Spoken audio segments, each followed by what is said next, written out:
The Masque of the Red Death by Edgar Allan Poe. The Red Death had long devastated the country. No pestilence had ever been so fatal or so hideous. Blood was its avatar and its seal, the redness and the horror of blood. There were sharp pains and sudden dizziness, and then profuse bleeding at the pores with dissolution. The scarlet stains upon the body, and especially upon the face of the victim, were the pest ban which shut him out from the aid and from the sympathy of his fellow men, and the whole seizure, progress, and termination of the disease were the incidents of half an hour. But the Prince Prospero was happy, and dauntless, and sagacious. When his dominions were half depopulated, he summoned to his presence 1,000 hale and light-hearted friends from among the knights and dames of his court, and with these retired to the deep seclusion of one of his castellated abbeys.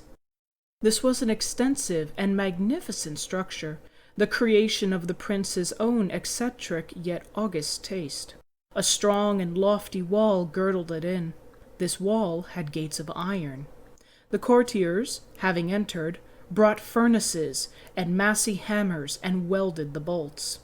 They resolved to leave means neither of ingress or egress to the sudden impulses of despair or of frenzy from within. The abbey was amply provisioned. With such precautions, the courtiers might bid defiance to the contagion. The external world could take care of itself. In the meantime, it was folly to grieve or to think. The prince had provided all the appliances of pleasure. There were buffoons, there were improvisatori, there were ballet dancers, there were musicians, there was beauty, there was wine. All these and security were within. Without was the Red Death. It was toward the close of the 5th or 6th month of his seclusion, and while the pestilence raged most furiously abroad, that the Prince Prospero entertained his 1,000 friends at a masked ball of the most unusual magnificence. It was a voluptuous scene, that masquerade, but first let me tell of the rooms in which it was held. There were 7, an imperial suite. In many palaces, however, such suites form a long and straight vista, while the folding doors slide back nearly to the walls on either side, so that the view of the whole extent is scarcely impeded. Here the case was very different, as might have been expected from the Duke's love of the bizarre. The apartments were so irregularly disposed that the vision embraced but little more than one at a time. There was a sharp turn at every 20 or 30 yards, and at each turn a novel effect. To the right and left, in the middle of each wall, a tall and narrow Gothic window looked upon a closed corridor which pursued the windings of the suite. These windows were of stained glass, whose color varied in accordance with the prevailing hue of the decorations of the chamber into which it opened. That at the eastern extremity was hung, for example, in blue, and vividly blue were its windows. The second chamber was purple in its ornaments and tapestries, and here the panes were purple. The third was green throughout, and so were the casements. The fourth was furnished and lighted with orange, the fifth with white, the sixth with violet. The 7th apartment was closely shrouded in black velvet tapestries that hung all over the ceiling and down the walls, falling in heavy folds upon a carpet of the same material and hue. But in this chamber only, the color of the windows failed to correspond with the decorations. The panes here were scarlet, a deep blood color. Now in no of the 7 apartments was there any lamp or candelabrum. Amid the profusion of golden ornaments that lay scattered to and fro, or depended from the roof, there was no light of any kind emanated from the lamp or candle within the suite of chambers. But in the corridor that followed the suite, there stood, opposite to each window, a heavy tripod bearing a brazier of fire that projected its rays through the tinted glass and so glaringly illumined the room. And thus were produced a multitude of gaudy and fantastic appearances. But in the western or black chamber, the effect of the firelight that streamed upon the dark hangings through the blood-tinted panels was ghastly in the extreme, and produced so wild a look upon the countenances of those who entered, that there were few of the company bold enough to set foot within its precincts at all.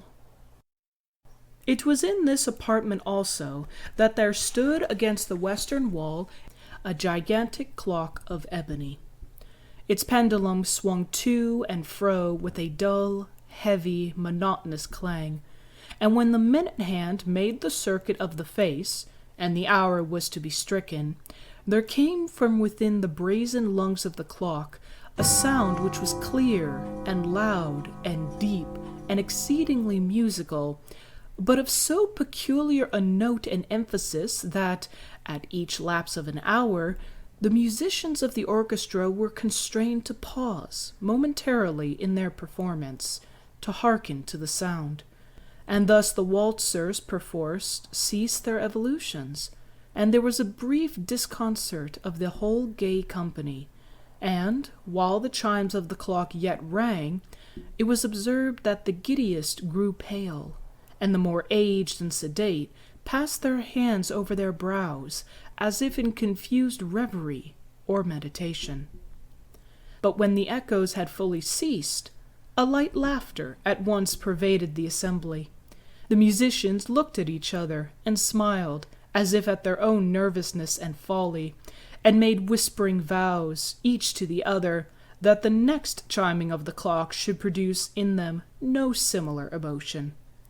And then, after the lapse of 60 minutes, which embrace 3,600 seconds of the time that flies, there came yet another chiming of the clock, and then were the same disconcert and tremulousness and meditation as before.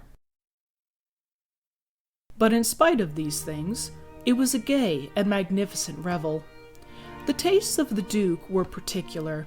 He had a fine eye for colors and effects. He disregarded the decora of mere fashion. His plans were bold and fiery, and his conceptions glowed with barbaric luster. There were some who would have thought him mad. His followers felt that he was not. It was necessary to hear and see and touch him to be sure that he was not. He had directed, in great part, the movable embellishments of the 7 chambers, upon occasion of the great fête, and it was his own guiding taste that had given character to the masqueraders. Be sure they were grotesque. There was much glare and glitter and piquancy and phantasm, much of what has been since seen in Hernani. There were arabesque figures with unsuited limbs and appointments.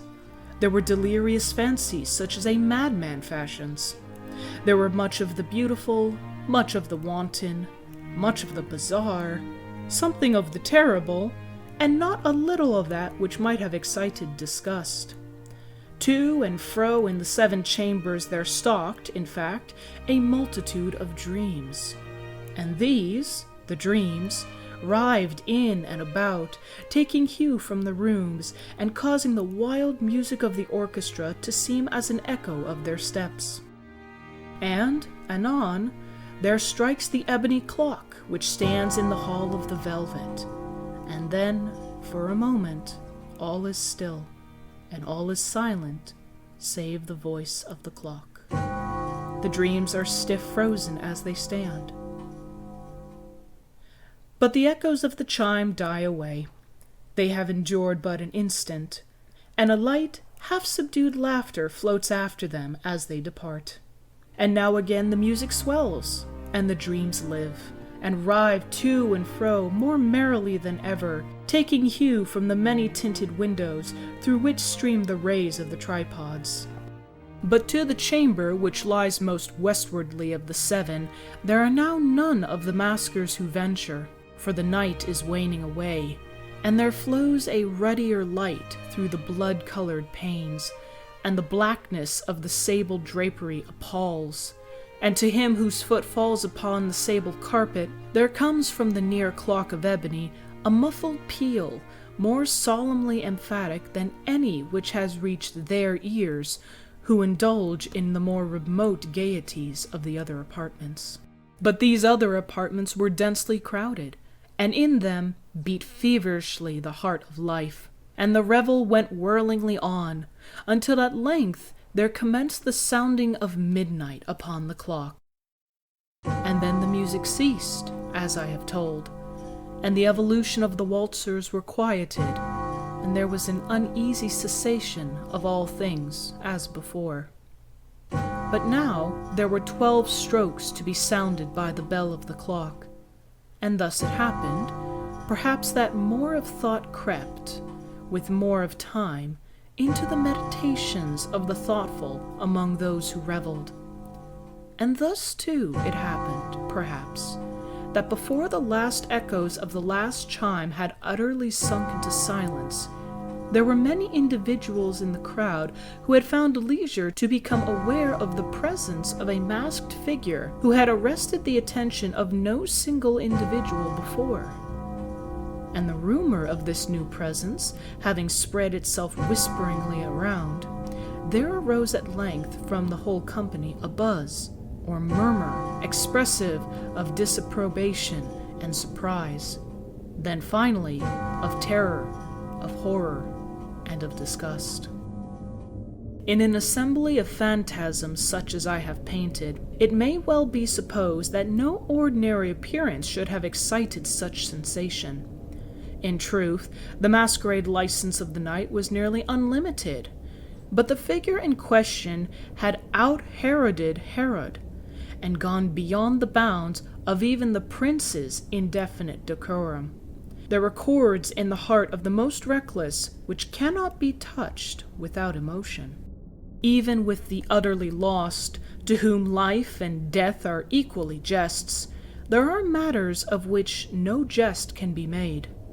The whole company, indeed, seemed now deeply to feel that in the costume and bearing of the stranger neither wit nor propriety existed. The figure was tall and gaunt, and shrouded from head to toe in the habiliments of the grave. The mask which concealed the visage was made so nearly to resemble the countenance of a stiffened corpse that the closest scrutiny must have had difficulty in detecting the cheat. And yet all this might have been endured, if not approved, by the mad revelers around. But the mummer had gone so far as to assume the type of the Red Death. His vesture was dabbed in blood, and his broad brow, with all the features of the face, was bespeckled with the scarlet horror. When the eyes of Prince Prospero fell upon this spectral image, which, with a slow and solemn movement, as if more fully to sustain its role, stalked to and fro among the waltzers, he was seen to be convulsed, in the first moment with a strong shudder of either terror or distaste, but in the next his brow reddened with rage. "Who dares?" he demanded hoarsely of the courtiers who stood near him. "Who dares insult us with this blasphemous mockery? Seize him and unmask him, that we may know who we have to hang at sunrise from the battlements." It was in the eastern or blue chamber in which stood the Prince Prospero as he uttered these words. They rang throughout the 7 rooms loudly and clearly, for the prince was a bold and robust man, and the music had become hushed at the waving of his hand. It was in the blue room where stood the prince, with a group of pale courtiers by his side. At first, as he spoke, there was a slight rushing movement of this group in the direction of the intruder, who, at the moment, was also near at hand, and now, with deliberate and stately step, made closer approach to the speaker. But from a certain nameless awe with which the mad assumptions of the mummer had inspired the whole party, there were found none who would put forth hand to seize him, so that, unimpeded, he passed within a yard of the prince's person, and, while the vast assembly, as if with one impulse, shrank from the centers of the rooms to the walls, he made his way uninterruptedly, but with the same solemn and measured step which had distinguished him from the first, through the blue chamber to the purple, through the purple to the green, through the green to the orange, through this again to the white, and even thence to the violet, ere a decided movement had been made to arrest him. It was then, however, that Prince Prospero, maddened with rage and the shame of his own momentary cowardice, rushed hurriedly through the 6 chambers, while none followed him on account of a deadly terror that had seized upon all. He bore aloft a drawn dagger, and had approached in rapid impetuosity to within 3 or 4 feet of the retreating figure, when the latter, having attained the extremity of the velvet apartment, turned suddenly and confronted his pursuer. There was a sharp cry, and the dagger dropped gleaming upon the sable carpet, upon which, instantly afterward, fell prostrate in death the Prince Prospero. Then, summoning a wild courage of despair, a throng of the revelers at once threw themselves into the black apartment, and, seizing the mummer, whose tall figure stood erect and motionless within the shadow of the ebony clock, gasped in unutterable horror at finding the grave semblance and corpse-like mask, which they handled with so violent a rudeness, untenanted by any tangible form. And now was acknowledged the presence of the Red Death. He had come like a thief in the night, and one by one dropped the revelers in the blood-bedewed halls of their revel, and died each in the despairing posture of his fall. And the life of the ebony clock went out with the last of the gay, and the flames of the tripods expired, and darkness and decay and the Red Death held illimitable dominion over all.